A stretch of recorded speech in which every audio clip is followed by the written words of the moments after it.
All right, here we go. We're going to talk about social media swing fads, which is kind of ironic because we are on a social media platform, but everybody comes to me, they're trying stuff they see on Instagram, TikTok, all that stuff, and they're struggling. So, we're going to go over some of those fads and why you probably shouldn't be doing them and what really you should be trying to do. Let's get into it.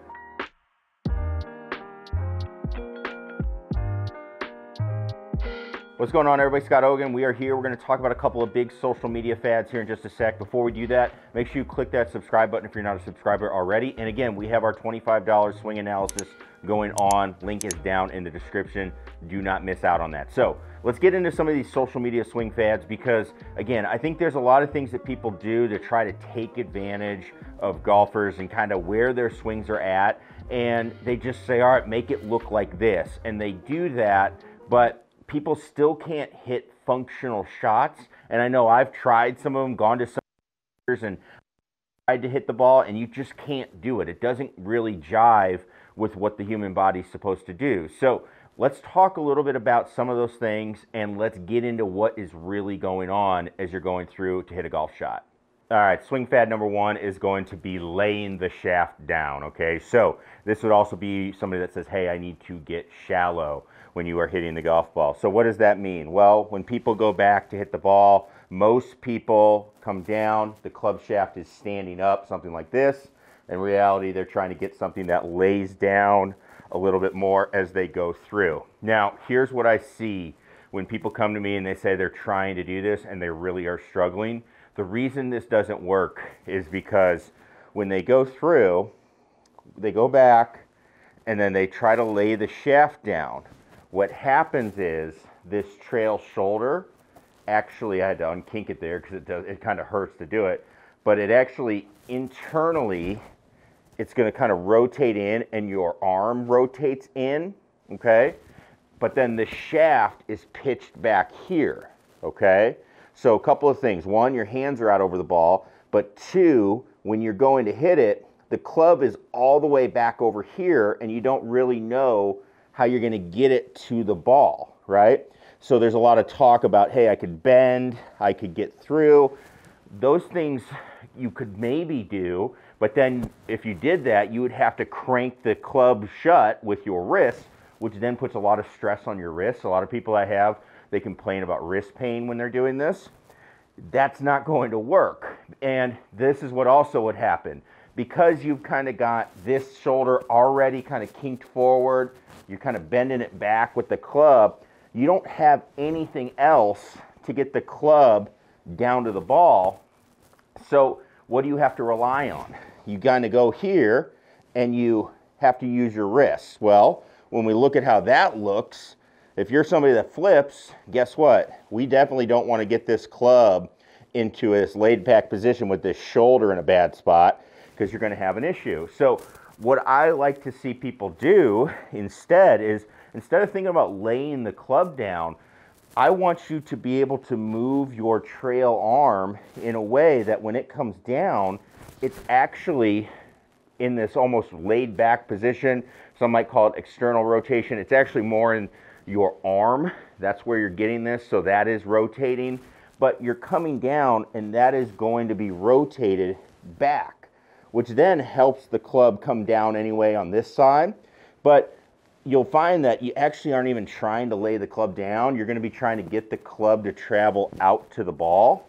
So it doesn't have this feel of laying down the club shaft. So again, I see people come to me and they're like, hey, I'm going to lay it down. Okay, what do you do next? That's a hard question to answer. And a lot of times they're hitting the ball extremely poorly. So laying it down is causing a lot of problems. Instead, just feel like you're going back, working the club up, working your arms down, and don't care so much about where this is pitching. Just think, all right, if I go up and I can come down, then guess what? I'm in a good spot where I can go through and I can hit the golf ball. That is what I like to see people do, as opposed to trying to lay it down. Focus on getting your trail arm in a good spot. That's going to allow you to push the club out to the ball. You're going to be hitting a lot better, and you're going to find it's a lot easier to generate power, and something you probably can do in the long run. Now, the second one is going to cover kind of a broad topic, but this is going to cover what we call kinematics in a golf swing. Okay, so there's two things that people will say. So they will say, hey, you've got to do this, you've got to move your body. And then what they say is they show you a video and they're like, look, he's moving this part of his body first, that's going. So the big one is going to be, hey, he leads with his hips, they start to turn and spin. That is called kinematics. What you can see, that is the actual motion of the club. And we got in this habit in golf where that was all we could measure. You had gear systems, you have 3D systems like K-Vest, you have 4D motions, you even have some with your phone now that are measuring how the body is moving. It's measuring what is happening. The problem is it's not measuring how it happens. That is called kinetics. Kinetics is the forces that go into making something move, okay? That's the forces and torques that you are creating, okay? So the problem is kinetics you cannot see. And right now, there's not very many options to measure it. One of the people I work with, they have and are working on it, and they have gotten closer to how they develop it, but you really basically need to go to a very, very high-tech lab, typically at a university, to be able to see this stuff. So what you have to understand is if somebody says, hey, I'm going to go up and I'm going to start rotating, I want to see some rotation, or hey, bend your body like this, because when we look at it on a 3D, we see it bend, okay? The first thing you have to ask yourself is, okay, don't do what you can see, you have to do what you can't see. So let's take that hip turn idea, for example, okay? When I go back, okay, I'm going to go back. I'm going to be pushing into the ground with my trail foot. That's what gets me to load back. My body will start to turn because I'm pushing. If you're not familiar with this, I'll link a video where we talk about how you push and use the ground. That creates that, okay? And then as I get up to the top, two things are going to happen. I'm going to push back on my lead foot, and I'm going to start moving the club down. Those two things, those two forces, how that works along the golf club is what creates my body to start turning. So if my hips are back, let's say we're facing our camera here, I shift and pull, notice how they start to turn. You see how they're leveling out? So they're here, and now they're leveling out. They're getting a little more square to the target as we go. That is what the kinematic sees. They see that part, but they don't see everything else that is going on. So again, when you see somebody that says, look at this on camera, look at how this person moves this part of their body, the question you need to have is, okay, what are they doing elsewhere to make that happen? Because it is almost always going to be that, okay? I need to create the movement with a force. So the kinetics creates kinematics. So I bring this one up all the time because I want people to see that, hey, you are seeing stuff on camera and you're trying in your mind to recreate that. You don't want to do that, okay? I don't want to get up here and just focus on spinning because I've not created proper kinematics. Then we get into a lot of problems. Club is open, we got the club over the top, we've got our weight on our back foot. I mean, we're going to spin, we're going to go out to in. I mean, it's bad, okay? We don't want it. So we need to think about, okay, what could possibly be creating that as we go? And so in our example there, where we want to get maybe a little more turn, we're going to lead with our lower body. You know, we see that happen. Well, what's going to happen is I'm going to pressure, and start the club down. All of those things are going to get my body to start reacting. And if I keep pressuring on that lead side, I can go through, I can hit a pretty decent shot, not even a ton of effort, that's going to make you go through and hit the ball a little better. So that's something that I see all the time that you want to avoid. Our last one here as we talk about social media things is going to relate to club speed. So you know I'm a big proponent that you should try and get club speed.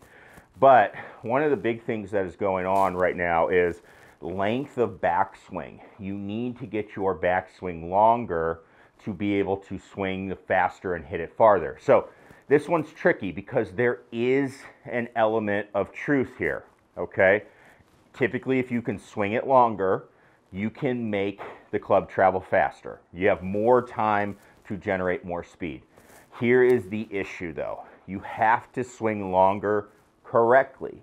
If you don't swing and make your backswing longer correctly, you're going to lose control of the club face, you are going to lose your ability to hit the ball centered, and you're going to lose your ability to actually generate more speed and more power. So you kind of have to be careful as you go through this. So what are some of the things that I like for people to do? Well, when I work with people that are trying to get more distance, the number one thing that we look at is you need to understand how your arms control the club, okay? So when you go back, we don't necessarily want you to make the bigger backswing right away, because the farther I go back, what ends up happening is my lead wrist here is actually going to open up. I will open the club face. It just has to happen, okay? That's just anatomy.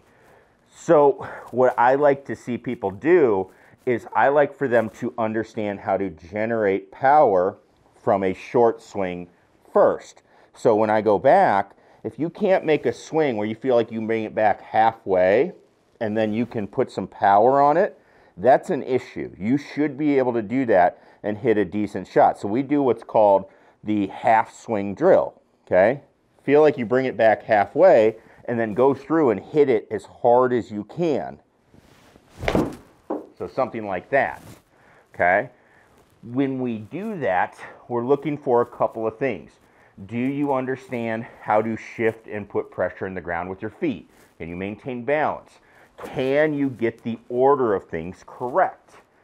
What also will happen is, because we are going back shorter, we are going to be able to keep the club face more square to closed even, okay? Again, as the longer we go back, the more it's going to want to open up. So we want to keep things a little more closed, and we are going to be able to drive that golf ball. So we need to build the length of our swing based on, hey, can we generate power from an arm swing, okay? Now, what will happen then is once we can do that drill, then we will look at, can we bring the club back? But the way we bring it back is we go 10% increments, and you have to do it with torso turn. Your arms are no longer allowed to go back. The rest of the swing is going to be how much can you turn your body back. If you can only turn it back a certain amount, that's as far back as you're allowed to go, because any farther back is going to have a diminishing return on how you hit the ball, how far you hit it, all of that stuff, okay? So don't fall into the trap that everything needs to be longer. Again, there's so much talk about how pros are getting distance and stuff.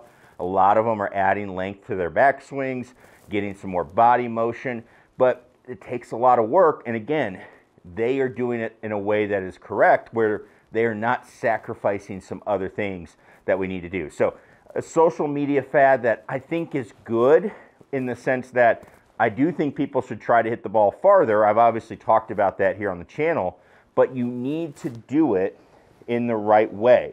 And a lot of times when we talk about you just need to hit the ball farther, a lot of times people aren't just putting enough energy into it. It's just, even if it's a short swing, go ahead and try and move through it aggressively and see what you can do with that golf ball. So that's what I like to see, and those are some of the things, again, that people come to me with and say, oh, I should not be doing this, or I should be doing this. In reality, you probably shouldn't be doing it because it's just because somebody says it on the internet. That's a good rule of thumb, I think, for life, probably. So that's some of the things that I've had coming up in the last couple of weeks, couple of months, where people are seeing things, hearing things. And again, our job here, or my goal on this, is I see all this stuff as well, and we're trying to help you out on this channel, kind of sort through all of this stuff. So if you have questions of things that you've seen, leave comments down below. We will answer those in future videos. And as always, click that subscribe button if you are not a subscriber already. Thanks everybody for watching. We'll see you next time. Peace.